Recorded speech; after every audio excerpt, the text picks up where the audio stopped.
Everybody, I am Jodi Ashbrook. I am joined today by Stacy Shipman. So Stacy and I actually have known each other. We were connected. Stacy, was it like 3 years ago, 4 years ago? For Chamber of Commerce.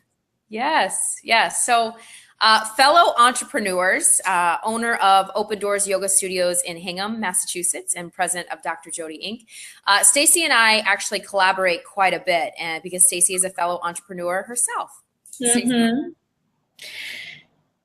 Do you want me to tell them what I do now? Is that what you're asking? Yeah. So I host a variety of events that help people live, work, communicate better, and then I also work with folks on their own marketing and promotion and communication to get the word out about what they do.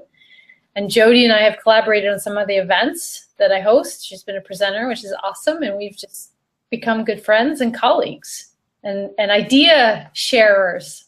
Yes. And so speaking of being idea sharers, and one of our regular conversations, because Stacy and I like to bounce ideas off of each other and get feedback and just say, hey, what do you think? Or what about this? And we recently resonated with each other on this topic because I think it was earlier that day we had both seen something that came through in our emails, or I had seen it and I was sharing it with you, or I was having one of those moments where I was just like, oh my gosh, I'm not going to get through this kind of days. And it was one of those moments where I was struggling, and I saw this email that said, start your 6-figure business in 4 months.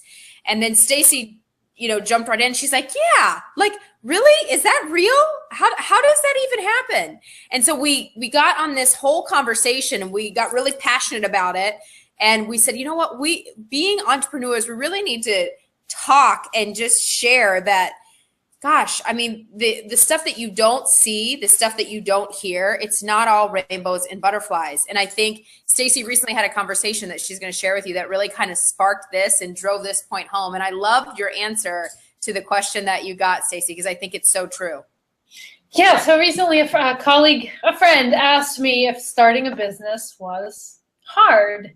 And I quit my job 10 years ago. So I've been on this path for a decade now. And she asked me, is starting a business hard? And I looked at her at first and I was like, yes. And then I thought about it and I changed my mind. And I was like, no, starting the business isn't hard.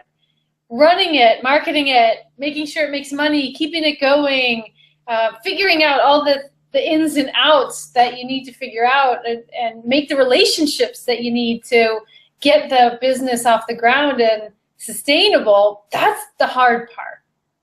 That is the hard part. It's key because anybody can hang a shingle, put up a website that says I started a business. But the key is, how do you keep it going? Do you have the grit, the determination, the support, the people that you need to talk to make it happen? That's the hard part. Well, and I think it's so important, the conversations that you and I have on a regular basis, and we were talking about this a little bit, is the reality is, on the outside looking in, it may appear as though, oh gosh, so-and-so's doing this now, or they make it look so easy, or they just published a book, but the behind the scenes, the reality where you feel like you're the only person who's in this space, you're doubting yourself. You're thinking, what? I can't do this. It's not possible. Financially, sometimes you look at the numbers and you're like, this isn't working. What was I thinking? Who am I to do this? Who am I? Yeah. What was like, and so when I talked with you, when we had this conversation a couple weeks ago, I think you and I were probably both in that same space. And it's like, it's comforting to go, okay, just take a deep breath. Like, it is normal. This is the normalcy of what it's really about. It's not, have this great idea and start this 6-figure business and do something that you love, and it looks all easy, right? Right. In reality, there's nothing easy about it. Nothing easy about it. I have this conversation a lot with people. they with solopreneurs in particular, when you're at networking events, everybody's like, how's it going? And everybody's like, oh, it's great, But I've had very private conversations with people who are like, I really wish I could just say, you know what, it sucks right now. Things are really hard. I don't have a pipeline. I don't have any prospects. I feel really stuck. Whatever it is that they're struggling with. So many people I've had these private conversations with who are like, it sucks right now. I need to figure out what to do next, kind of thing. And especially with social media, which is very easy to what's the word? Make it look one way. Make it look curate okay. what's happening. It's easy to just put out all the good stuff and less of the struggle. But when we can share the struggle, at least I found in my circles and with you, then it's like, oh, okay, all right. So this is normal. I feel a little bit better about myself. And all right, now let's figure out kind of where I go from here. But that's why I think the support, having that support, like real true support where you can bring your struggles and your upset and your freakouts and your success and celebration is like key, is so key. And I think if you don't have that from the foundation, as a foundation, then like forget it. You got to figure out how to get that. At least that's true for me. Well, and as you're talking, this popped into my mind. You know how you see those inspirational memes, with inspirational sayings, right? I have a couple of those. I know you have some. Yeah. See them all over now. But what if you saw one that actually said, like, I'm crying today. I don't know. I have nothing in my bank account. I don't know how I'm going to do this. And then it's like, from the determined entrepreneur. I mean, like, that's reality. Like, or my pipeline is non-existent. Things suck today. But just what you said, like the honesty of the situation. Like, let's be real. Let's really get real about what it takes and what that process is actually like. And I know you've said a lot, and I know you have kind of a framework of what you've learned along the way in your 10 years of what it takes. And you talk a lot about a support network and how important that is. And don't you have like 2 or 3 other key components that you learned you have to have in order to be a successful entrepreneur? I do. So a couple of things. 1 is the support network. 2 is, I call it dealing with yourself. You got to be able to deal with yourself when all of this happens. You need to have some tools to kind of manage the thoughts and the stories that might not be taking you in the right direction, whether it's yoga, writing, whatever it is for you, gardening, running. But you need to be able to manage and reel those in, recognize how they do help. I mean, fear has a place. I don't want that to go unnoticed. But then say, okay, so here it is. This is how I'm feeling. This is the reality of what's happening right now. What tools do I have to help me move through this roadblock? So that's a huge piece of it. The second one is definitely that support community. And for me, the third one is to remember that, I have a voice. Like, what I'm doing matters. I have a right to put, this work into the world. There's people who are looking for, what I'm offering, and that I have the right to do that. And not like in an overly privileged way. 4 months. What? And you'll make 6 figures in 4 months following. Totally. 4 days. No.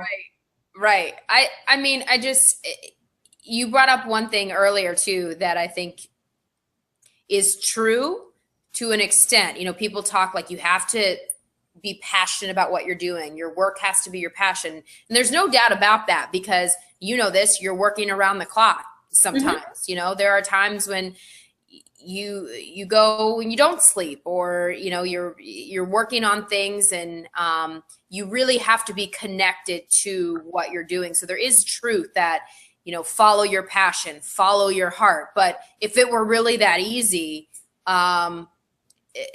then I think maybe more people would take the leap, right? But you have to be connected to what you do. You have to have a passion.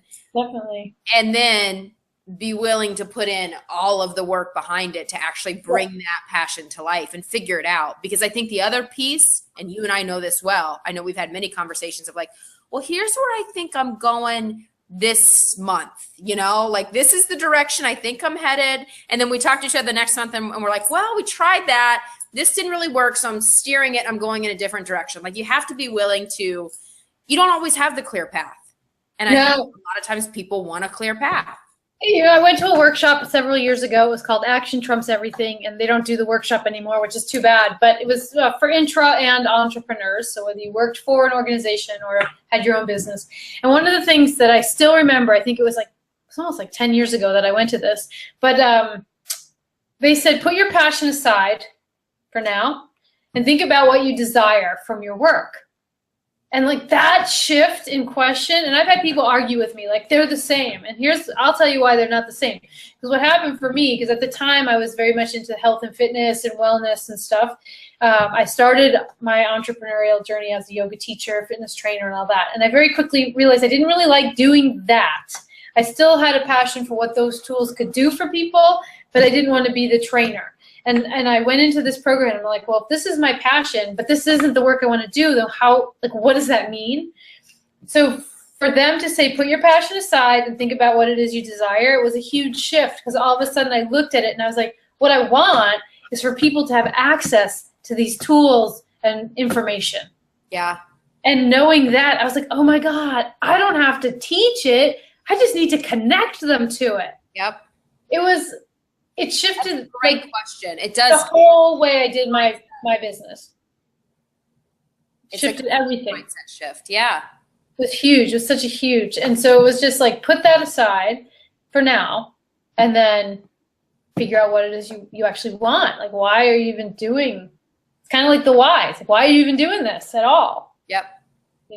And that's a huge thing today. I mean, everybody's talking about the why and all that. And I think I am a believer in knowing that because it does help me. I have a very logical brain. I've told you that before. And so knowing why I'm doing something helps me to actually do it. But you were talking about the passion thing, and a friend of mine just sent me something on Facebook, and it said, do what you love and the money will follow. And then underneath that, it said, I took a selfie with my dog, took a nap in my underwear, drank wine, and ate pizza. Now I wait. And it cracked me up because it's like, definitely you have to be committed to what you're doing, and you have to have an interest and a real desire to solve the problem that you're trying to solve. But your audience also has to want to buy it. Yep. So true. Buy different things for different reasons. Well, I think you and I could probably go on for quite some time. And I think there's probably a lot of pieces of this that we could have more discussion on. Yeah. There's no doubt a huge population of entrepreneurs out there at any stage in their journey.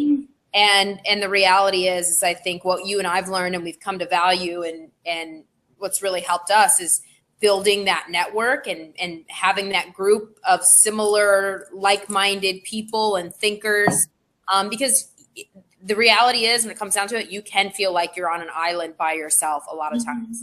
Mm-hmm. And when you try to share things maybe with people that aren't thinking how you're thinking, and they kind of look at you like you've got three heads or, mm-hmm. Why don't you sleep 10 hours a night or why, whatever, why are you doing this? It's always nice to have that group and that network. And I think that's part of why we want to have this conversation too, is just to say, hey, like you're not alone. The reality is when you feel like you're alone, you're not. And it's a matter of just building and creating that network that can say, I've been there or I was there yesterday. Right. I'm sure I'll be there again next week. It's okay. Yeah. I mean, and I think, it fluctuates, right? There's good days and bad days depending on what's happening. Sleep's really important to me. I just have to say, I do get my 8 hours every night. Well, good for you. I have to. I'm getting better in that category. I have. But, we're both coming from a self-care kind of industry, right? And it really is, the support community, I think, is a foundation, but so is in your own, ability to manage your well-being. Yes. Mind, body, all that stuff. So having those tools, those are huge foundational pieces. Well, I have a feeling, I'm sure that you and I will be having a second version of this. Chapter 2 will continue. of our video series. Let's get real. What's it really like to create, run, and optimize your own business? So thanks, Stacy, for chatting with me, Thanks, for Jodi. riffing with me today. And I hope that we will see you all again soon. If you want to reach out to either of us, you can reach out to Stacy at stacyshipman.com. Yeah. Me at jodyashbrook.com. So feel free to reach out and chat, feedback, whatever. We'd love to help and support. I'll talk to you soon. Bye.